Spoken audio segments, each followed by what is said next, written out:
सबसे पहले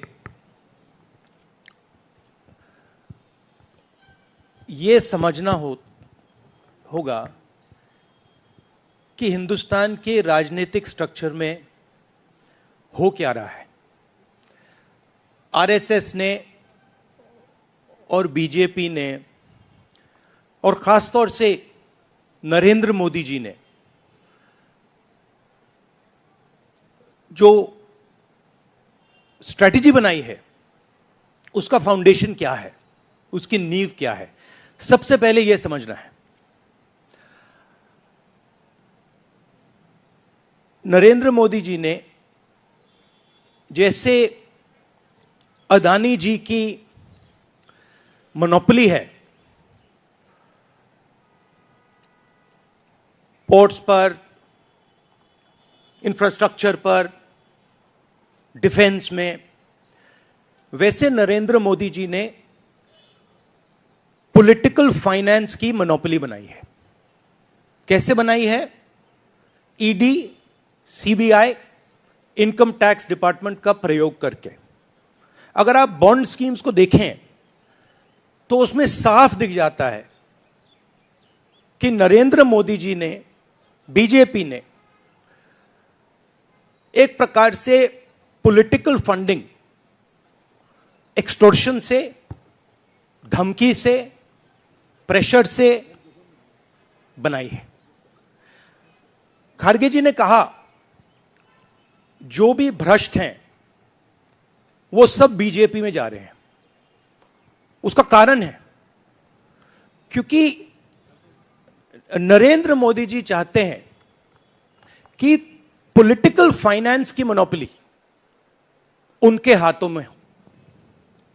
अब हमारे बैंक अकाउंट बंद कर दिए,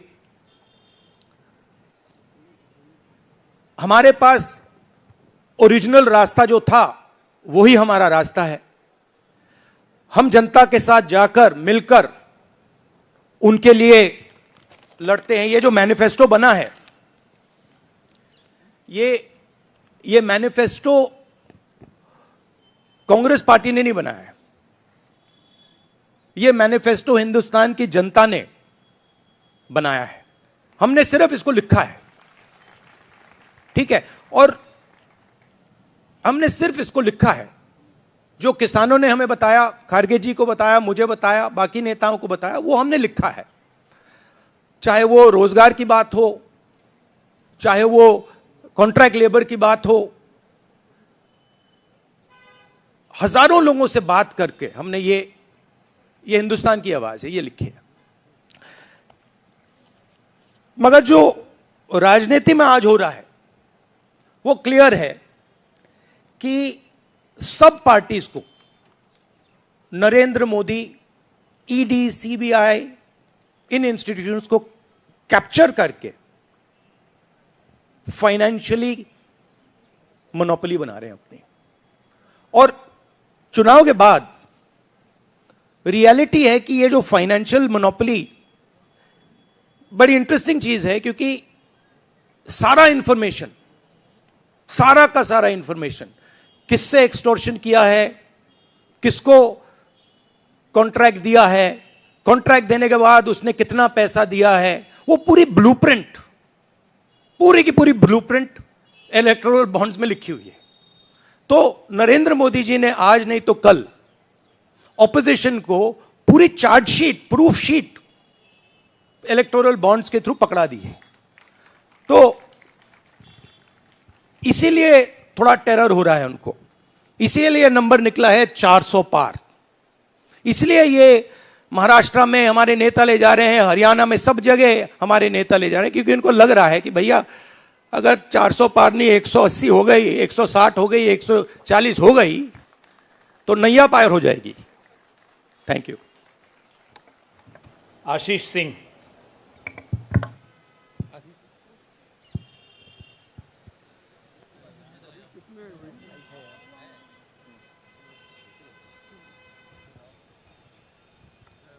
राहुल जी, लास्ट टाइम पिछले लोकसभा चुनाव में राहुल जी आपने मुझे याद है कहा था, you were convinced that time कि मोदी जी जा रहे हैं, मोदी जी का वक्त ख़त्म हो गया है। ऐसा हुआ नहीं, होता है राजनीति में।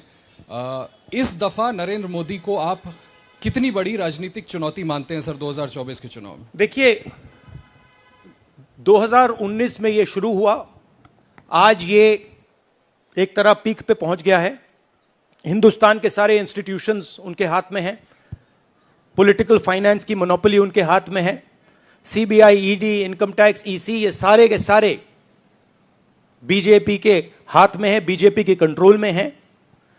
तो जैसे मैंने अपने भाषण में कहा, cricket match is a rigged match. Cricket match is not a fair match.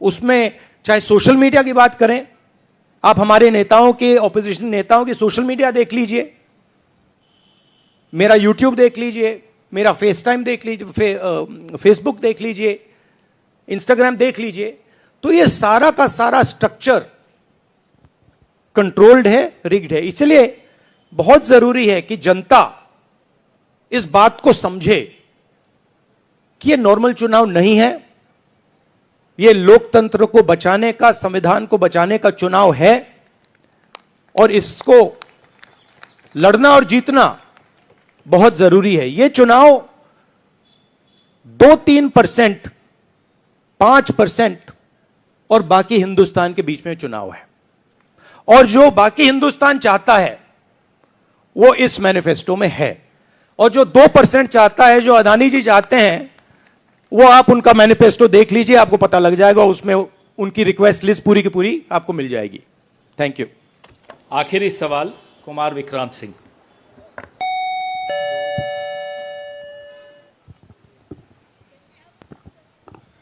Rahul ji, 2009 में आपको भी याद होगा, उस वक्त मैनिफेस्टो में 2 तस्वीरें थी, मनमोहन सिंह जी की और सोनिया गांधी जी की। पूछा गया था पीएम कैंडिडेट कौन होगा, सोनिया जी ने अपनी तस्वीर छुपा ली थी। आज 2 तस्वीरें हैं, राहुल गांधी जी की और खड़गे जी की। कोई तस्वीर छुपाएंगे, कोई दिखाएंगे? नहीं, ये आप बड़े डिस्ट्रैक्शन वाले क्वेश्चन पूछते हो। देखिए, इंडिया गठबंधन में डिसीजन लिया गया है कि हम मिलकर एक साथ आइडियोलॉजिकल चुनाव लड़ रहे हैं। चुनाव जीतने के बाद लीडर कौन होगा, प्राइम मिनिस्टर कौन होगा, वो पूरा का पूरा जो कोलिशन है वो मिलकर डिसाइड करेगा। Thank you. धन्यवाद। अब कार्यक्रम की समाप्ति से पहले श्री केसी वेणुगोपाल कल के कार्यक्रम के विषय में आपसे 2 शब्द कहेंगे। Dear friends, today we are already released the Brother, he wants South media chance.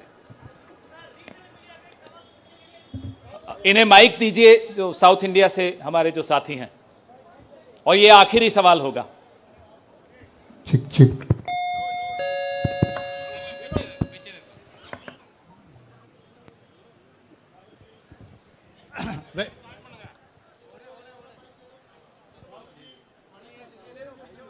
Vanakkam. South India's mic is not on, brother. But you have a very strong voice. You can speak without the mic. Sir, Vanakkam. Vanakkam. Venkatraman from Dinamalar from Tamil Nadu. Advance congratulations to the Congress party, which has, due to this serious campaign by the DMK party and Congress leaders, you are going to get 10 out of 10 seats from Tamil Nadu in the forthcoming parliament election. Do you think the same trend will you expect from the across the country? Well, you know, I'm not a soothsayer. Unlike many political commentators, I can't predict the future. But what I'm confident of is that this is a much closer election than is being propagated by the media. It is a close election, and we are going to fight an excellent election, and we are going to win the election. Thank you. Please do remember one thing. Please do remember that there was a similar feeling being generated by the press when Mr. Vajpayee was Prime Minister.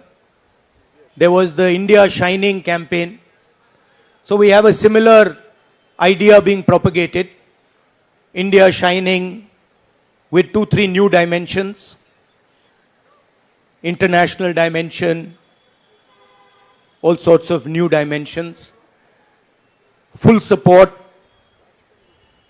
by the monopolists in the country. But do remember what happened to the India Shining campaign. And do remember who won that campaign. Thank you.